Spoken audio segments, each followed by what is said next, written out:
Thiếu niên vốn là thiên kiêu được cả thế giới chú ý. 13 tuổi khai mở 8 đại mệnh tàng, chấn động cả đông vực. Nhưng vì tu vi mất hết, 3 năm không tiến bộ chút nào, bị từ hôn trước đám đông. Trong cơn giận dữ đã định ra hẹn ước 3 ngày. Toàn trường kinh hãi, khiến cường giả trong cơ thể cũng vội vàng thức tỉnh. Tiểu tử ngươi điên rồi sao? Ta muốn ngươi đồng ý với cô ta. Hẹn ước 3 năm chứ không phải hẹn ước 3 ngày. 3 ngày thời gian để vượt qua cô ta. Dẫu là thánh nhân cũng không giúp được ngươi. Thánh nhân không giúp được ta, nhưng thiên phú gấp trăm lần ta nhận được từ hệ thống thì có thể. Diệp Phong, ngươi đúng là đồ ngốc. 3 ngày sau nếu ngươi thua, thì cả Diệp gia chúng ta đều phải chịu nhục cùng ngươi. Bây giờ ngươi hủy bỏ hôn ước, thì cũng chỉ mất mặt một mình ngươi. Đừng kéo theo Diệp gia chúng ta khiến mặt mày mất hết ánh hào quang. Sao ngươi nói nhiều quá vậy? Ngươi không biết còn tưởng ngươi mới là thiếu gia chủ Diệp gia đấy. Ngươi mới là người sắp bị từ hôn đấy. Đủ rồi, đây vốn dĩ là chuyện của Diệp Phong. Ngươi xen vào làm gì? Diệp Phong, con muốn làm gì thì cứ làm đi. Diệp gia chúng ta ủng hộ con. Cứ náo loạn đi, cứ náo loạn đi. 3 ngày sau nếu ngươi thua, ta có thể dựa vào chuyện này để gây hấn. Đến lúc đó, vị trí gia chủ của cha ngươi sẽ thuộc về ta. Diệp Phong, đừng trách ta không nhắc nhở ngươi. Hiện giờ ta đã là đạo cung tầng 5 rồi. Ngươi thực sự muốn quyết đấu với ta sau 3 ngày sao?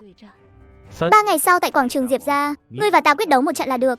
3 ngày sau tại quảng trường Diệp gia, ngươi và ta quyết đấu. Nếu ta thua, làm nô làm tỳ tùy cô sai bảo.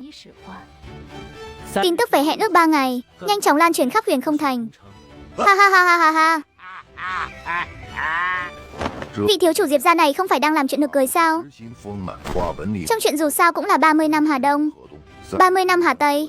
Hắn ta thì hay rồi, 3 ngày Hà Đông, 3 ngày Hà Tây. Hắn làm vậy thực sự là tự chuốc lấy nhục nhã.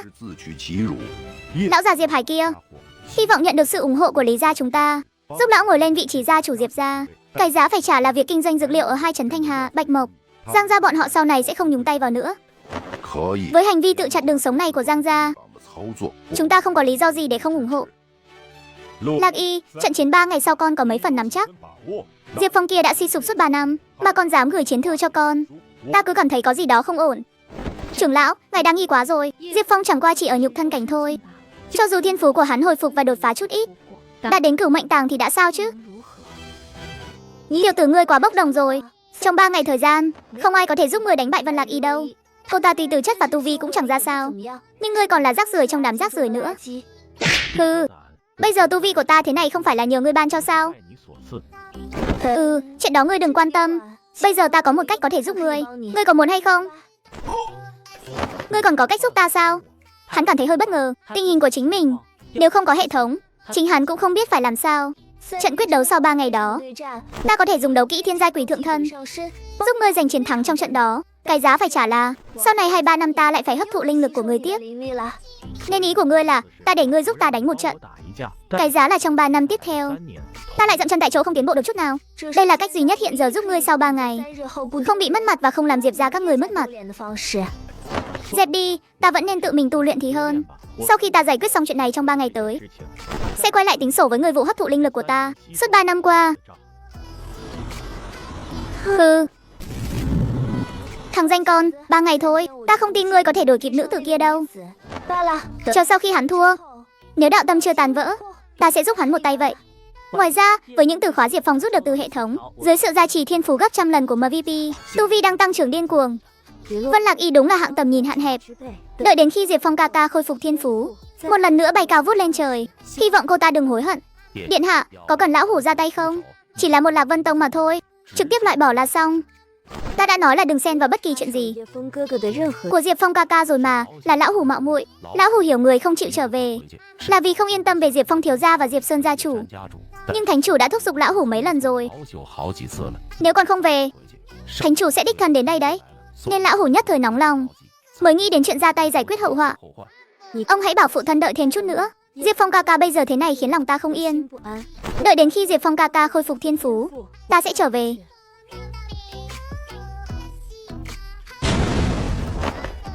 Chuyện này sao có thể chứ? Chỉ trong một đêm, sao có thể trực tiếp khai mở đến mệnh tàng thứ 10 rồi? Cả một đêm lâu như vậy rồi, dù thế nào cũng nên khai mở xong rồi chứ. Diệp Phong ca ca.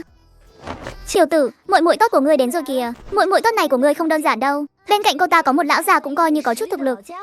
Ta lánh mặt trước đây.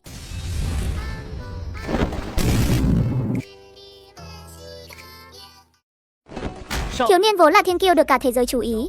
13 tuổi khai mở 8 đại mệnh tàng, chấn động cả đông vực. Nhưng vì tu vi mất hết, 3 năm không tiến bộ chút nào, bị từ hôn trước đám đông. Trong cơn giận dữ đã định ra hẹn ước 3 ngày. Diệp Phong ca ca, huynh đã ngưng tụ được 10 mệnh tàng rồi sao? Thật ra ta vốn muốn ngưng tụ cái thứ 11, nhưng phát hiện hình như mệnh tàng không có cái thứ 11, nên đành phải ngưng tụ 10 cái vậy. Ý của Diệp Phong ca ca chắc là thiếu niên đại đế ngưng tụ 10 mệnh tàng là bởi vì họ chỉ có thể ngưng tụ 10 cái. Còn Diệp Phong ca ca ngưng tụ 10 mệnh tàng là bởi vì con người chỉ có thể ngưng tụ tối đa 10 cái thôi. Muội luôn biết Diệp Phong ca ca làm được mà. Thật trùng hợp, ta cũng luôn biết là mình làm được. Đúng rồi Diệp Phong ca ca, huynh nói có chuyện tìm muội là chuyện gì vậy? Không phải dạo này muội đang nghiên cứu cách khai mở 10 mệnh tàng sao? Ta có một phương pháp hay muốn nói cho muội biết. Ta chính là nắm giữ phương pháp này mới có thể khai mở 10 mệnh tàng nhanh như vậy đấy. Phương pháp khai mở 10 mệnh tàng nhanh chóng sao? Nếu như bị truyền ra ngoài thì đó sẽ là một chuyện đủ để chấn động cả thế giới này. Diệp Phong ca ca, huynh nói xem là phương pháp gì? Khai mở mệnh tàng thứ 10 chẳng phải cần cửu mệnh tàng linh truyền mới có thể sao?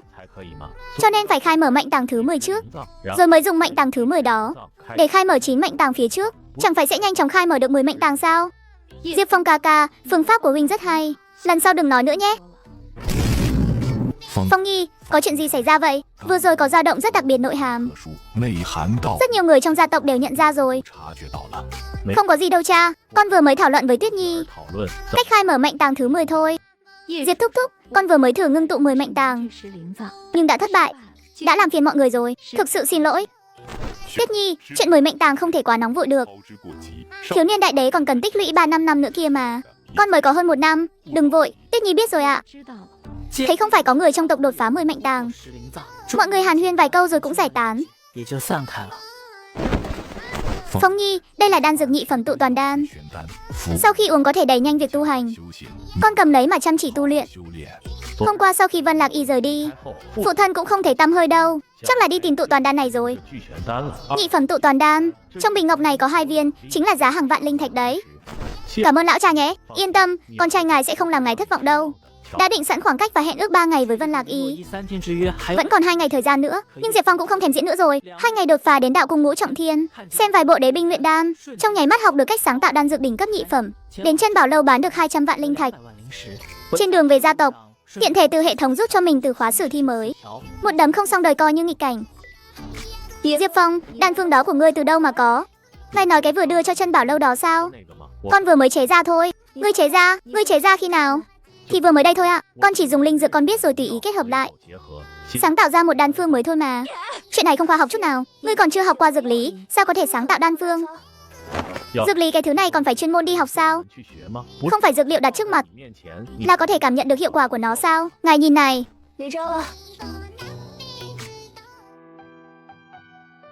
Giả đại sư, Diệp gia chúng ta có chỗ nào tiếp đãi không chu đáo sao?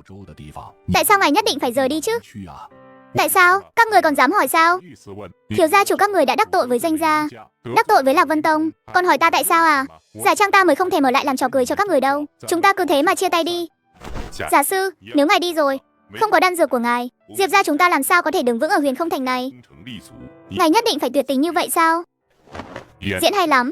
Nếu không phải tối qua ông tìm ta, bảo ta giúp ông ngồi lên vị trí gia chủ, cái giá là đem Giang Tuyết Nhi gả cho ta, thì ta mới chẳng thèm giúp ông đâu. Không phải ta tuyệt tình, mà là thiếu gia chủ của các người quá mức kiêu ngạo, không biết trời cao đất dày là gì, đã đắc tội với Lạc Vân Tông rồi. Không nói nữa, từ hôm nay trở đi, ta và Diệp gia các người không còn bất kỳ quan hệ nào hết. Tạm biệt, Giả đại sư. Ngài muốn đi cũng được, nhưng ngài có phải nên đem bổng lộc của Diệp gia chúng ta trả lại trước hay không? Mỗi năm bổng lộc của ngài, Diệp gia chúng ta đều trả trước rồi. Năm nay mới qua được 2 tháng, phần dư ra ngài có phải nên trả lại không? Diệp Phong, người có biết đan phương của Giả đại sư có thể mang lại cho Diệp gia bao nhiêu thu nhập mỗi năm không? Những năm qua đã kiếm được bao nhiêu linh thạch cho Diệp gia không? Bây giờ Giả đại sư bị ngươi chọc tức bỏ đi rồi, mà ngươi còn có thể nói ra được lời này sao? Diệp Phong cưỡng cho ngươi còn là thiếu chủ Diệp gia, đã ép cột trụ của Diệp gia chúng ta bỏ đi, bây giờ vẫn còn không biết hối cải. Đúng là điên rồi. Diệp gia chúng ta sao lại có vị thiếu chủ như vậy chứ? Một Diệp gia to lớn thế này, chẳng lẽ thiếu cái ông giả trang kia thì không vận hành nổi chắc? Ha ha ha ha ha ha. Thần đan, đúng là tuyệt thế thần đan. Tuy rằng chỉ có nhị phẩm, chỉ có hiệu quả với tu sĩ đạo cung cảnh, nhưng lại có thể tăng tốc độ tu luyện lên gấp 3 lần, mà còn không có tác dụng phụ. Bộ Như, ngươi đi báo cáo với cấp trên đi, cứ nói Vương Bất Khí ta không làm nữa. Ta muốn tới Diệp gia làm đan sư. Vương sư, đừng đùa nữa. Đùa cái gì? Ngươi tưởng ta đang đùa giỡn với người chắc? Loại đan phương này tuyệt đối không phải người bình thường có thể đưa ra được. Vị đại nhân đứng sau Diệp Phong kia, ngũ phẩm đan sư chỉ là mức tối thiểu thôi, còn Diệp Phong được vị đại nhân đó để mắt tới, tương lai chắc chắn cũng sẽ một bước lên mây. Dù sao ta đã nói đến mức này rồi, lão phu phải đi trước một bước đây. Cơ hội tiến bộ của ta đến rồi. Diệp Phong, ta mà không trả thì sao? Ngươi làm gì được ta nào? Ta được liên minh đan sư bảo hộ đấy. Hôm nay ta cứ đặt lời ở đây luôn. Giả chăng ta không chỉ rời khỏi Diệp gia, mà còn muốn gia nhập Lý gia, để khiến Diệp gia hối hận. Lão phu Vương Bất Khí nghe danh Diệp gia gia chủ đã lâu, nên tới bái phỏng Diệp gia. Thiếu niên vốn là thiên kiêu được cả thế giới chú ý, 13 tuổi khai mở 8 đại mệnh tàng chấn động đông vực.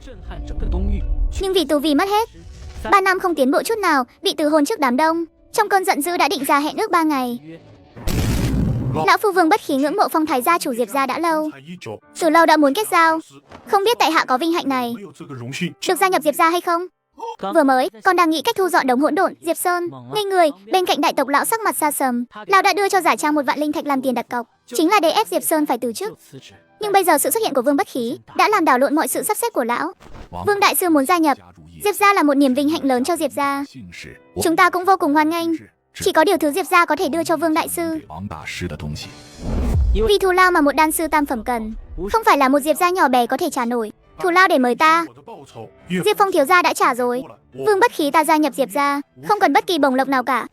Ta tới đây là vì vị đại nhân vật đứng sau Diệp Phong thiếu gia, đâu có cần thù lao của các người làm gì. Diệp Phong cái tên phế vật này, dựa vào cái gì mà mời nổi một vị đan sư tam phẩm chứ? Vừa rồi từ xa ta có nghe Diệp Phong thiếu gia nói, Giả Trang, người đã nhận bổng lộc của Diệp gia, mà còn muốn rời khỏi Diệp gia, hơn nữa lại còn không trả lại tiền sao? Vương sư, ngài nghe ta giải thích, Diệp Sơn gia chủ là đại tộc lão, bảo ta giả vờ rời khỏi Diệp gia trước, để ép ngài phải nhường lại vị trí gia chủ, sau đó mới mời ta quay lại để ủng hộ lão làm gia chủ. Còn hứa sẽ trả cho ta 2 vạn linh thạch, sau khi xong việc sẽ đem Giang Tuyết Nhi gả cho ta. Không phải ta muốn rời khỏi Diệp gia đâu, ta chưa từng nghĩ tới chuyện đó, ta chưa bao giờ nói như vậy cả. Dạ Trang, ngươi đừng có mà nói bừa. Ta không hề nói bừa, 2 con nha hoàn hầu hạ ta có thể làm chứng. Tối qua lão ta đã đến phòng ta. Giả Trang, ngươi đừng có ở đây mà ngậm máu phun người.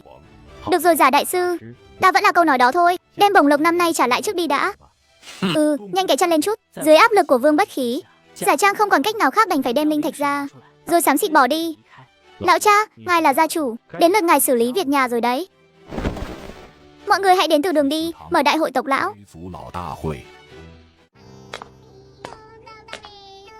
Ngày mai phải quyết đấu với Vân Lạc Y rồi.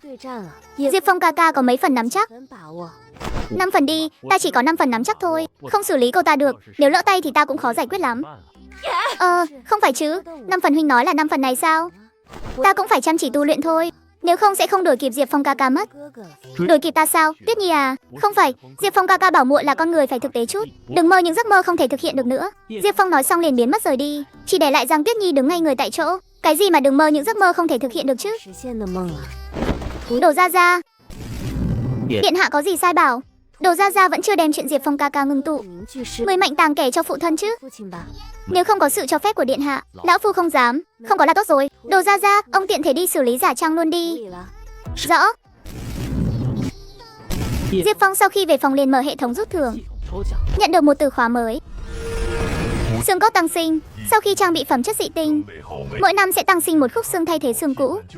Nếu bị đứt tay đứt chân, ưu tiên tăng sinh xương tay trước, có thể nâng cấp thành từ khóa thần thoại trời sinh trí tôn cốt. Cái trời sinh trí tôn kia của ta, dù lần rút thưởng này không nhận được từ khóa trực tiếp tăng sức chiến đấu cũng như kỹ năng bá đạo như Bắc, nhưng từ khóa xương cốt tăng sinh này vẫn có chút tác dụng. Tiền bối đã hấp thụ của ta 3 năm tu vi, cũng nên có chút biểu hiện gì chứ nhỉ? Chuyển cho ta 2 bộ huyền pháp có sức chiến đấu mạnh mẽ đi. Tiểu tử, ta ở đây có 2 bộ huyền công, một bộ là huyền công thiên giai trung cấp vô lượng quyết, sau khi luyện linh lực trong cơ thể dồi dào vô lượng. Một bộ khác là thôn thiên quyết sơ cấp địa giai, tuy chỉ là sơ cấp địa giai, nhưng nó lại có thể tiến hóa vô hạn. Ta chọn cái thứ hai. Ta còn chưa nói nó tiến hóa như thế nào mà. Ngươi chọn nhanh vậy làm gì?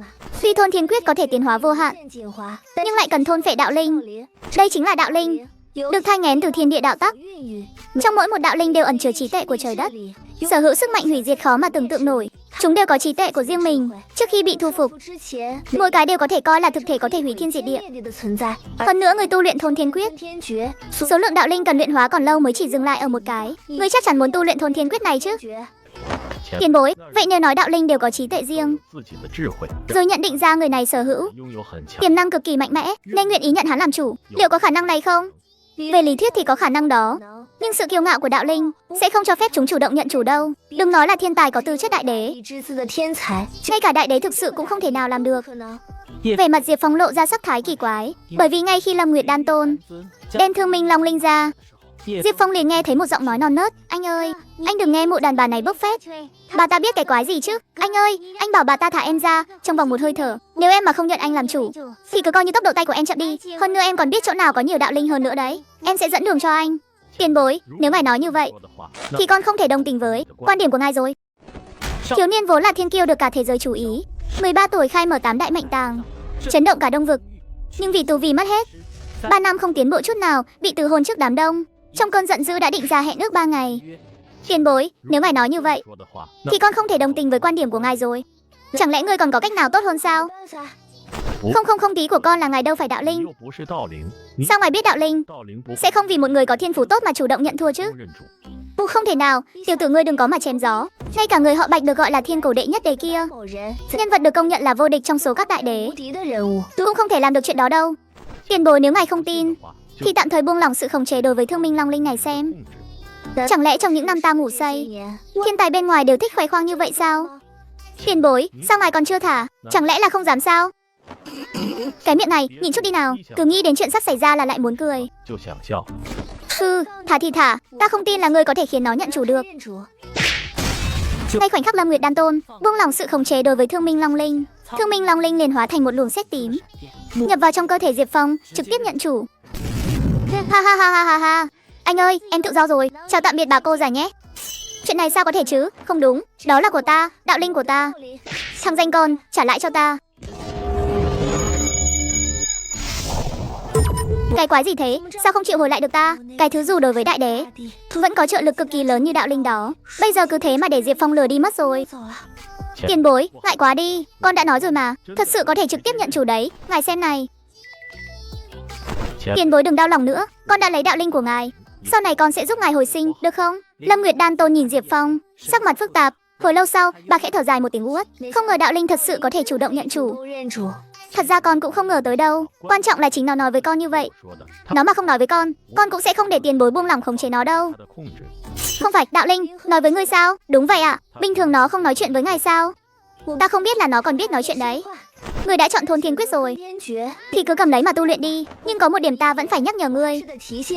Ngươi luyện hóa càng nhiều đạo linh, sự xung đột giữa các đạo linh sẽ càng lớn đấy.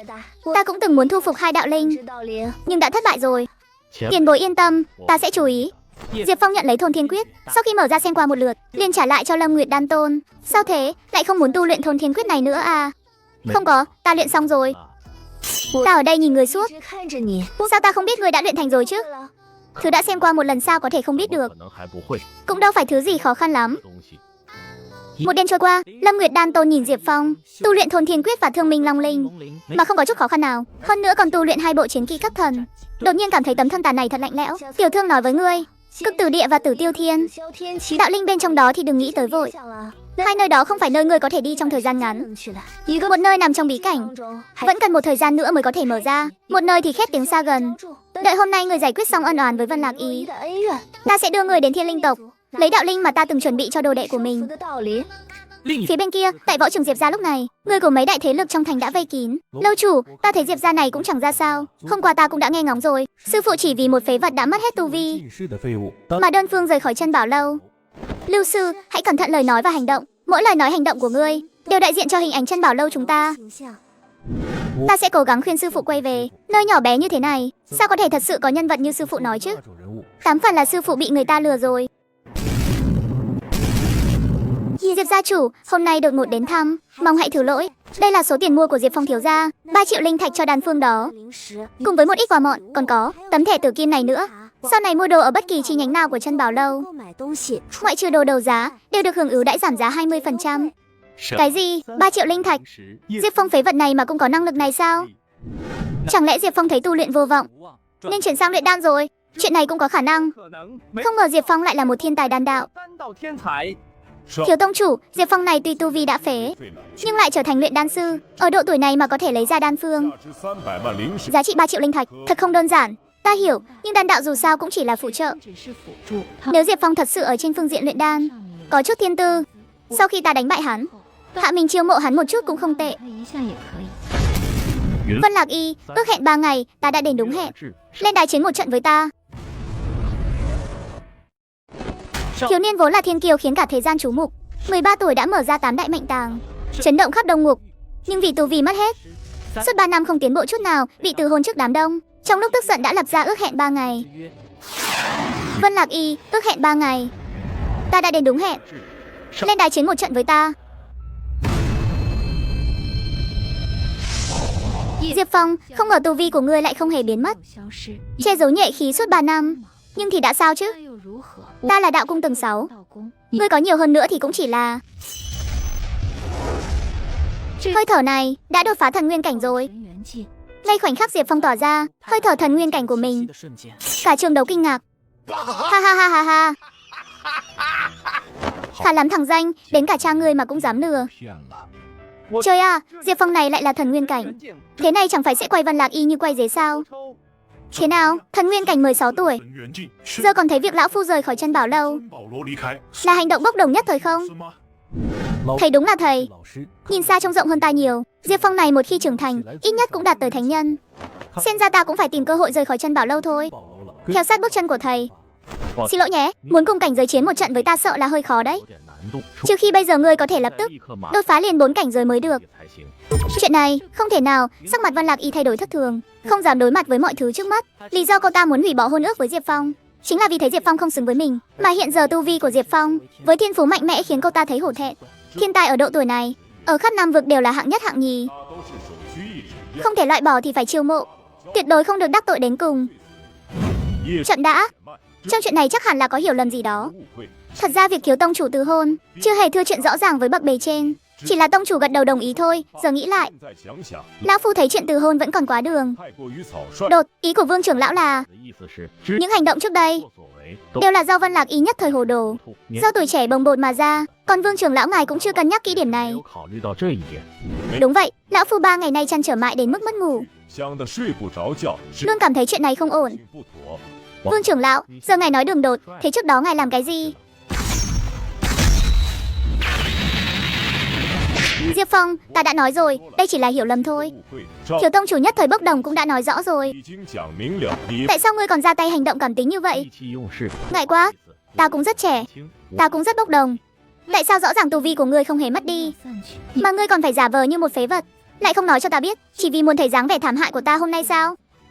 Vân Lạc Y, đừng có coi mình là cái rốn của vũ trụ. Ước hẹn 3 ngày là người đã thua. Hôm nay là ta thua. Ta chấp nhận là do ta có mắt không tròng. Với tư cách là vị hôn thê của ngươi, ta không nên vì sự sa sút nhất thời của ngươi mà coi thường ngươi. Hôn sự này ta không hủy nữa, nhưng ta không thể làm nô tỳ cho ngươi được. Vậy ý ngươi là người muốn nuốt lời? Đời này ta ghét nhất hạng người thất hứa. Đã không muốn ở Diệp gia làm trâu làm ngựa, thế thì xuống âm phủ mà làm cô hồn các đảng đi. Dừng tay.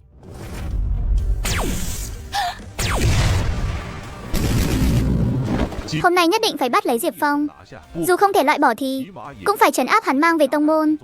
Với tư cách là trưởng lão đi cùng Vân Lạc Y lần này, bây giờ Vân Lạc Y đã ra đi ngay trước mặt ông ta. Nếu không mang Diệp Phong về, ông ta không thể ăn nói được. Diệp Phong, ngươi thật sắc sược, tuổi còn nhỏ mà đã bạo lực như vậy. Hai anh em lão phu hôm nay sẽ dạy dỗ ngươi một trận. Thế nào mới là làm người? Diệp Phong lùi lại, nhưng rất nhanh Diệp Phong đã tung ra một quyền không chết, phát lực trong trạng thái nghịch phong. Ngay lập tức, mọi thuộc tính của Diệp Phong đã tăng gấp đôi, thực lực vọt thẳng lên thần nguyên cảnh đỉnh phong, vượt xa Vương Tam và Vương Nhị. Thần nguyên cảnh ngũ trọng này, chuyện này sao có thể chứ? Vừa rồi hơi thở của ngươi chẳng phải mới là thần nguyên cảnh tứ trọng sao? Tại sao đột nhiên lại mạnh lên nhiều như vậy? Thất lễ rồi, bây giờ ta đang trong trạng thái nghịch phong, vừa rồi không ra tay trừng phạt được ta, bây giờ ta chỉ có thể tung ra chiêu thức tuyệt vọng thôi.